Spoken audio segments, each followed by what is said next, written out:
Well, there is now a desperate search for survivors in Venezuela after two earthquakes, which occurred less than a minute apart, killed at least 235 people.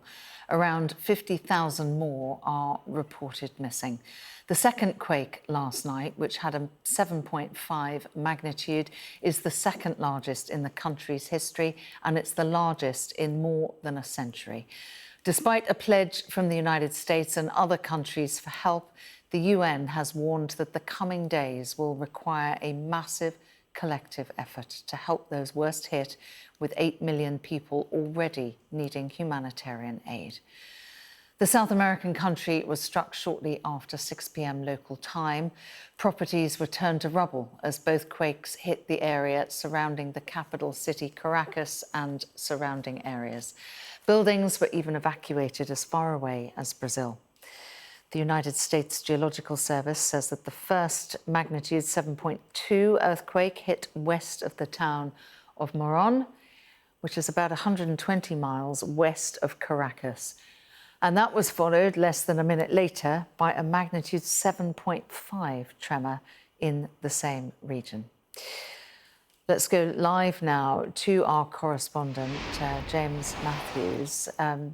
James, talk us through what is happening around you. You can see some of the devastation next to you as the rescue and recovery efforts really are running against the clock.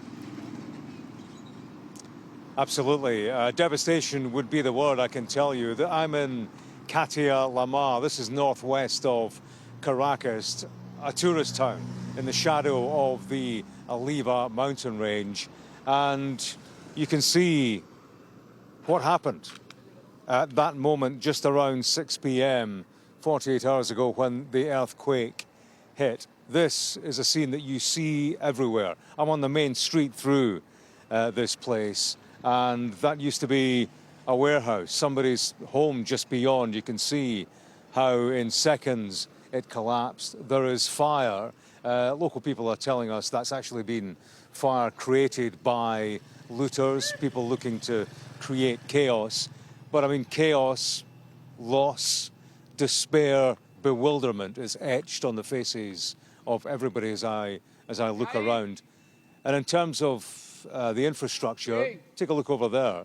Every street corner paints this picture of a town completely devastated.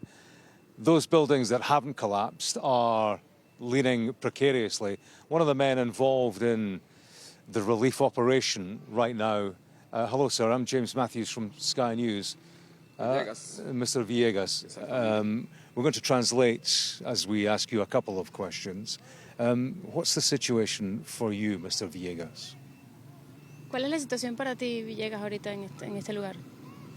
La situación de nosotros, bueno, como verá, trabajando con las manos, porque no tenemos equipo, herramientas para trabajar y rescatar personas con vida y recuperar cadáveres, ¿verdad?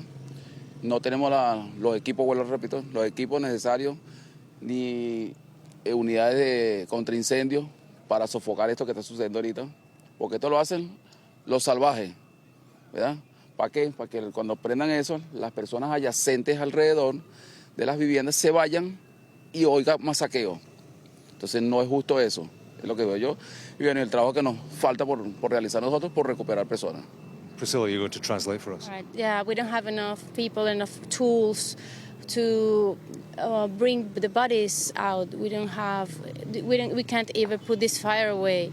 This fire was actually created by, in his word, savages, because they create this chaos so people in the surroundings come out and they loot, they steal from their houses. And people trapped everywhere, a race against time. Y las personas están atrapadas en todos los lugares y es una carrera contra el tiempo, ¿verdad?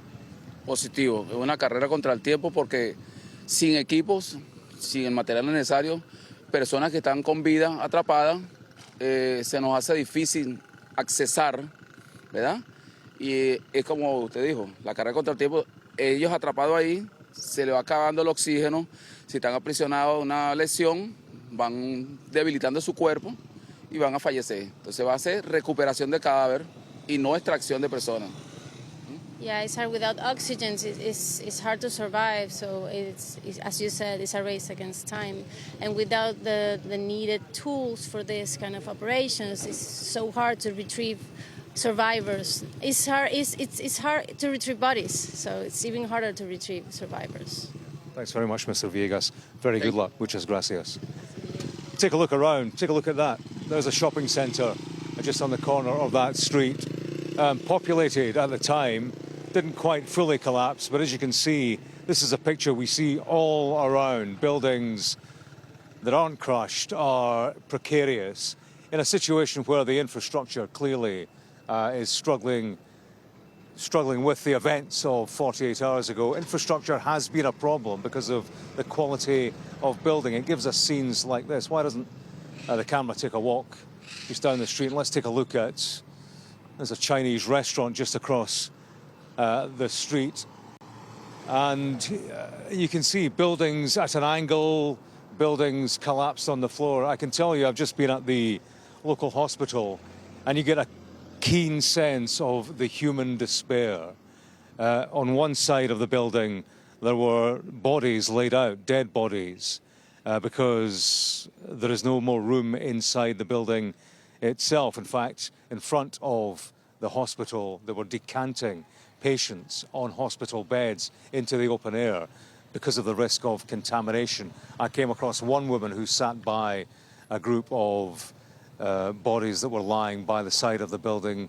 She was there almost as a vigil in the company of her husband, who perished when the earthquake happened. She was in the street. There were individuals inside the building. Some of them jumped. He didn't, and died as a result. There are stories like that everywhere you look. There are scenes like this everywhere you look. I mean, this is a place largely overwhelmed, and you heard it from the fireman. It's a question of resources, committing resources in what is a race against time, because hundreds, thousands of people remain missing, many of them still trapped. It's a question of finding teams, finding the equipment to try to get to them in time to save and to preserve life. So as we've seen, and we've seen in Martha Kellner's reporting, closer to Caracas, it's a question of just teams with the equipment they can lay their hands on and the expertise in these particular urban areas. The situation here is that I don't actually see, there are rescue efforts going on. I actually don't see that in my particular vicinity. Part of the problem is the expertise, the military, the police, people who are trained in that type of situation. So in large part, it is being left to local people, essentially, to use the tools they have. And it is an urgent search, clearly, driven by desperation that the death count doesn't rise any higher. So a desperate situation. Take a look around once more. We see this all over. People who have lost their homes, people in the streets. The situation is that there are camps being set up, and we see that in a local university half a mile down the road. We see it around this place and around Caracas, camps for people who have been, whose homes don't exist any longer and who need shelter. And it's that situation so soon after the earthquake that people are in a state of bewilderment, just looking for some sense of direction, looking for what happens next. Take a look inside the Chinese restaurant across the road, and we see this, local people coming back to their properties, surveying what they've lost and perhaps what can be salvaged. And well, you can see on their faces that sense of bewilderment and the sense of what they have lost in this devastating earthquake. This place is coming alive now. It was quieter earlier on. I made a drive from Caracas. Electricity clearly still okay in the big city. The road darkened somewhat as we headed towards here because of the problems with the infrastructure. electricity supply, internet supply, which is patchy, and of course is one of the priorities for the local authorities in terms of repairing the infrastructure and connecting people, because part of the problem is that people were apart, families were apart, families are still looking for other members of their families, for their loved ones who were in different parts of town. So that feeds into a sense of urgency and a sense of desperation in this place as they try to put life back together following what happened.